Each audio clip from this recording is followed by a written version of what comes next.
So tonight sees the world premiere in London of the film The Duchess, and joining us now is that very Duchess, the star of the film, Keira Knightley. Good morning to you. Good morning. You're looking lovely this morning. It's odd, having seen the film, that you've got such a small amount of hair.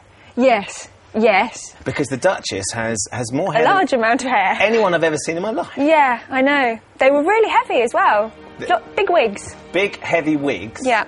And the costumes and the look of the film is just extraordinary. Just tell us a little bit about the Duchess in the film. Well, I play Georgiana, Duchess of Devonshire, who was married to the Duke of Devonshire when she was 17, and it's sort of a film about a woman who's trying to navigate her way through a very difficult marriage. Do you think that's fair? I think that's fair. That's kind of underestimating it, I think, slightly. Yeah, I mean, it's about many different things. It's sort of, I think she was an extraordinary character. She was sort of an incredible fashion icon, and politically she was extraordinary. She was a huge political hostess for the Whig Party and a very strong lady, but she had this incredible sort of huge public persona. You know, she was a big, I suppose, big star, a big celebrity of that time, but her private life was an incredibly sad one. So it's sort of the story of one person that has these two completely different lifestyles going on at once. We've got a clip now, actually, with you and your husband in the film, which is played by the extraordinary Ray Fiennes. Just a compelling performance by him. Let's have a look at the clip. G. This is Charlotte, and she'll be staying with us. Why?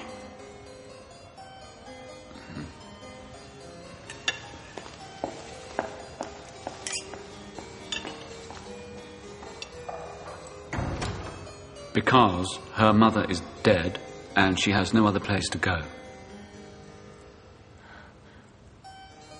Have you fathered that child? It's only a little girl, G. It's hardly the end of the world.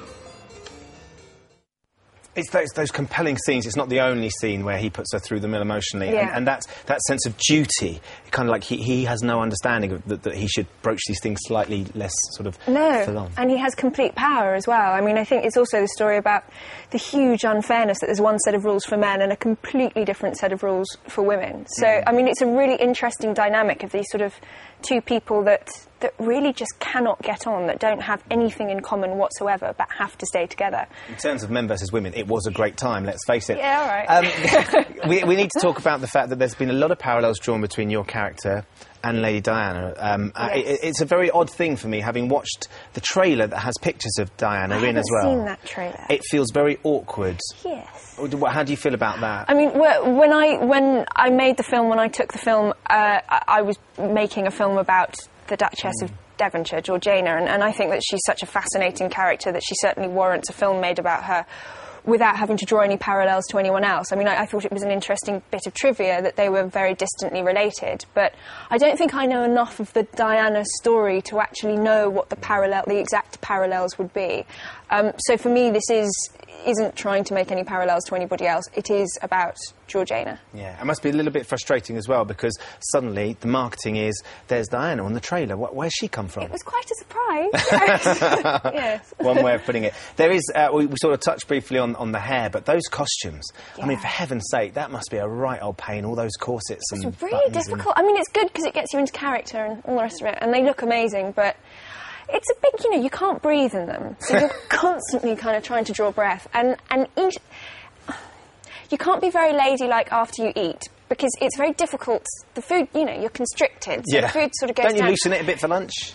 You loosen it a bit, but you have to tie it straight back up again. So belching was a big problem. So it was me and the lovely Hayley Atwell, who plays another character, Bess, in the film. And after lunch, you could just see the sound guy kind of laughing. We were both just belching the whole time. Trying to get the wind out. Yeah, exactly. Better out than in.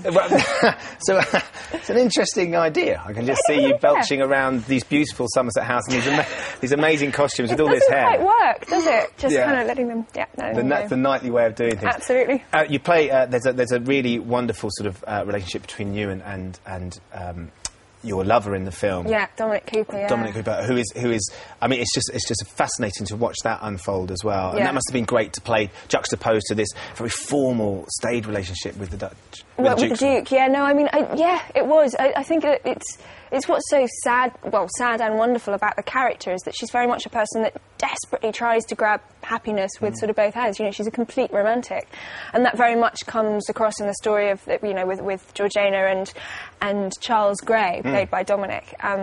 But it's a bit of a tragedy. And they have. I mean, there's some saucy scenes between the two of them as well, which must have been sort of quite intriguing because, you know, You're not actually going to play a saucy scene. Well, we're going to get as saucy as we can. Not so early this time in the morning. Come on. Look, there's a little nipple, but it's his, yes, so it's not so bad. Yeah. But I understand it wasn't quite as sexy as we might have assumed. Oh yeah, no. I mean, no. And you gave Dominic a bit of a hard time. He was. You see, I'm actually quite lucky because I don't really have to get my kit off. Yes. I'm very, you know, demure and. Wow. Anyway. Apart from the belching. Apart from the belching and all the rest of it. Yes, no, you see his buttocks. They're very nice. They're very nice buttocks. You know, they're very nice buttocks.